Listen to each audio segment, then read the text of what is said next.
Mani sauc Ilga, jā. Man ļoti patīk, ka ir atkal iespēja satikt visus. Un tās emocijas, ko gūst, tās ir pašas labākās. Ar tām uz priekšu.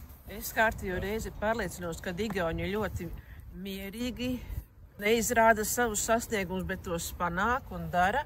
Un man ļoti patika vakardienas sieviete, kura bija stāstīja, ka viņai ir gan daudz projekti, gan mācību uzņēmums, un vispār viņa kā personība man patika. Man ļoti patika un interesēja tautskolas ideja, jo es zināju, ka Skandināvijas valstīs ir, un es biju dzirdējusi, ka arī Igaunijā ir. Tā kā tagad es viņas redzēju. Tā tautskolas tā lieta ir ļoti interesanta. Tas man tāds jauns, bet pārējais viss man patīk tāpat. Man patīk kopā būt. Paldies, ka es te vispār esmu šeit. Man patīk vakardienas brauciens, patīk, ka taisat šie te mazie ciematiņi, ka tajos dzīvo arī aktīvi cilvēki. Mani rosināja Igaunijas pieredze, ka viņi neapvienojās tikai ar senioru kopienās, bet arī integrējās kopā ar dažādām paudzēm. Taisni tautas universitātēs un arī tajās privātajās kopienas veidojumos. Mani uzrunāja ļoti vakardien Navī, mazajā apdzīvotajā kopienā, cik cilvēki var ar savu entuziasmu, ar savu darba spējām un gribēšanu, cik daudz var, tā kā saka, ne no kā dabūt daudz ko. Man arī ļoti patika Navī. Tas ir neliels ciematiņš. Tā kā parādīja, ka tiešām vietai nav nozīmes, cik viņa ir liela, bet cik cilvēki ir apņēmīgi, cik viņi ir patiešām aizrautīgi ar to ideju un lietu, ko viņi dara. Bet man arī uzrunāja tautskolu ideja, kur tiešām šīs paudzes ir apvienotas. Un es šobrīd domāju par to, kā to visu var integrēt un apvienot.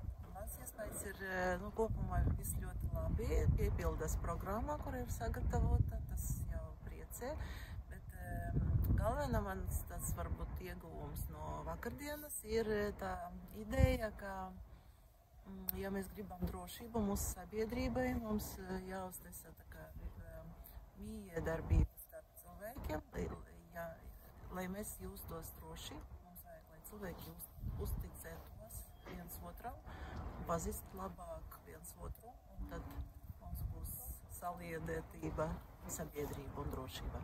Un man no iespaidiem visvairāk palika atmiņā tas, kā pašvaldības atbalsta šīs te senioru skolas.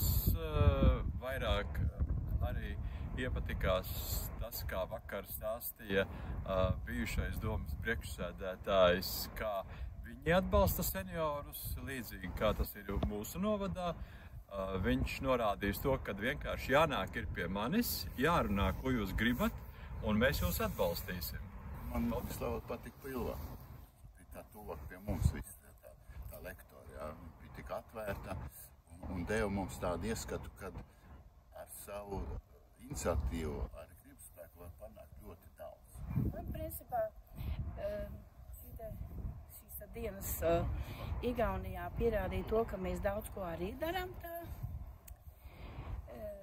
Bet bija, protams, arī kaut kas tāds jauns, ko arī varbūt mēs tā kā varētu būt. Tā ir tiešām šī apmācība tais mazajos centriņos. Un šī iespēja dzīvojot laukos arī mācīties.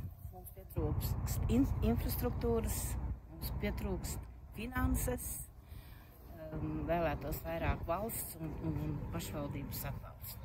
Jā, vai tev liekas, ka tāda kustība vispār ir svarīga un Latvijā ieviešama? Ja mums tāda nav, tad mums tāda vajag. Man prieks, ka mēs visi projekta partneri bijām šajā braucienā, visi 8 pārstāvēti, un par to komandu, kas mēs veidojamies Latvijas rāmī. Un no Igaunijas pieredzes es paņemšu to, ka pašvaldībām tiešām ir ļoti liela loma, lai senioru izglītība notiktu. Un tas, ka viņi to Igaunijā jau uzskata par pašu saprotamu. Dod Dievs arī tā Latvijā, lai tas izdodas.